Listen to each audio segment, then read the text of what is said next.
I have a transformational idea, and this relates to the Federal Reserve Bank of the United States of America. But I need your help. I need your help because in my mind, this idea that I have seems perfectly logical. And, obviously it's in my mind. It should work. But I know from experience that we learn from each other. And I know that you maybe see things differently. And you may even be a little brighter than me or a little more studied on the subject than me. So I need your help proving my transformational idea wrong. Let's dig in and find out.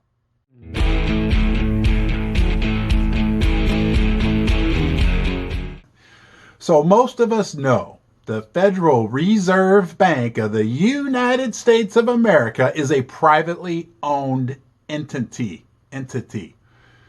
Okay, it's privately owned. I think by its 8-member banks, and who owns that? I don't know. It's shrouded in a little bit of intrigue and secrecy. However, it is a privately owned bank. I've heard it said, you may have heard this also. I don't know if you've heard this, but I've heard several people over the years say that the federal in the Federal Reserve Bank is no more federal than the Federal and Federal Express. They're both privately owned companies, okay? But it just so happens that to the dismay of our founding fathers, I might add, including Andrew Jackson, from what I understand, this privately owned Federal Reserve Bank is able to create our money, our currency. They've been hired, I guess, the way I look at it, essentially by the U.S. government and the U.S. people to manage our money supply. Have you thought about it that way? We hired them. They're kind of like government contractors, right?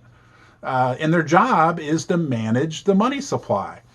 So if a government contractor is doing a shitty job, excuse my language, it's my one cuss word per video, if they're doing a poopy job managing the money and they're a contractor, why can't we fire them? Okay, and this is where my transformational idea comes into play. We already know the Fed has a huge balance sheet and owns, right? They just create money out of thin air, and they've been buying treasuries, United States treasuries.